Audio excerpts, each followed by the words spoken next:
خاطرة مدروسة محسوبة وهالتاريخ يصنع بدون أعوذ بالله من الشيطان الرجيم.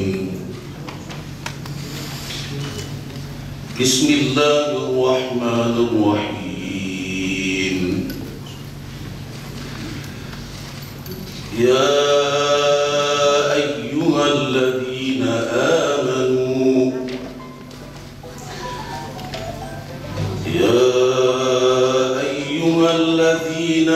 آمنوا ولا تموتن إلا وأنتم مسلمون. أمة يدعون إلى الخير ويأمرون بالمعروف. بسم الله والحمد لله والصلاة والسلام على رسول الله. أيها الإخوة والأخوات، السلام عليكم ورحمة الله. Sözlerimin hemen başında bu toplantının hayırlara vesile olmasını Cenab-ı Allah'tan diliyorum. Evet, zor zamanlardan geçiyoruz. Ve uzun süredir imtihanımız ağırdır. 7 haftadır Gazze'ye ateş yağıyor. 17 yıldır Gazze muhasar altında. Ve 106 yıldır Filistin işgal altında. Birliğimiz bozulunca caydırıcılığımız kalmadı, gücümüz dağıldı. Esir düştük, çiğnendik, hürmetlerimiz çiğnendi. Evladımız doğrandı, bedelerimiz yıkıldı, mallarımız talan edildi. Kanlarımız döküldü ve maalesef bu hal halen devam ediyor.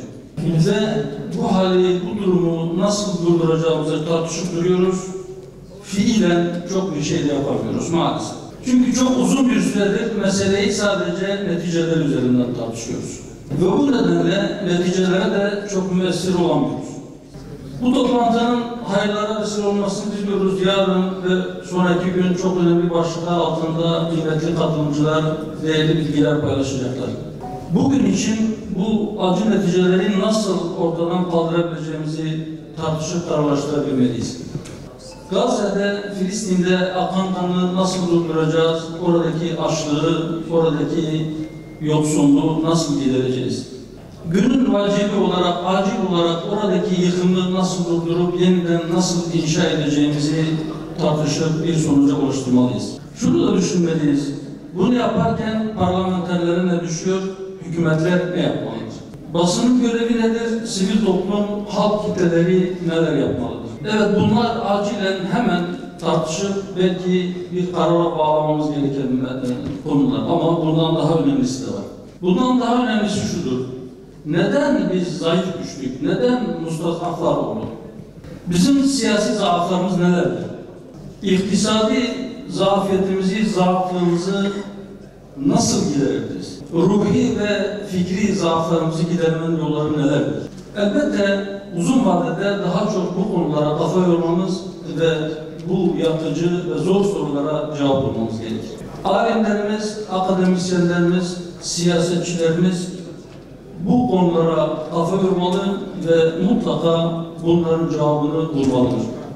Doğru bir tedavi için teşhisin önce doğru yapılması gerekir. Elbette bu 5 dakikalık zaman içerisinde teşhis ve tedavileri burada sıralayacak değil. Ancak bu konuları artık ümmetin acilen gündemine alması gerektiğini dile getirmekle iktifa edecek. Soru şudur, hastalığımız nedir? Bunun tedavisini uygulayıp en kısa zamanda ümmet ayağa nasıl kalkabilir? Şunu bilmeliyiz ki bedel ödemeyen ya da bedel ödemeyi göze alamayan herhangi bir sonuç alamaz. Bizler parlamentoda bulunan Hüdapar üyeleri olarak bazı kanun değişiklikleriyle ilgili fiili adımları inşallah önümüzdeki hafta atacağız ve bu konuda elimizden gelen çabayı ortaya koyacağız. Sözlerimin sonunda başta Filistin Parlamento Başkanı Ahmet Bahar ve yine şehit düşen Cemile Şükrü bacımız olmak üzere bütün direniş şehitlerine Allah'tan rahmet diliyorum. Bütün yaralılara acil şifalar diliyorum. Allah'tan oradaki kardeşlerimizin imtihanını kolaylaştırmasını ve ayaklarını sabit tutmasını diliyorum. Rabbim bizlere de fiilen oradaki mücahit kardeşlerimize ve mazlum kardeşlerimize daha fazla yardım edebilecek imkan ve kudreti bahşetmesini diliyorum. Ve ahir da'vana enelhamdülillahi rabbil alemin. Vesselamu aleyküm ve rahmetullahi ve berekatuhu.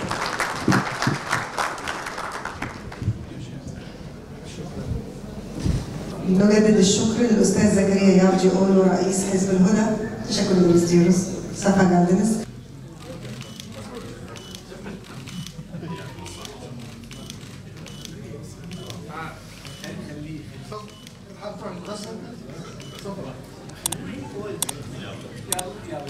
شكرا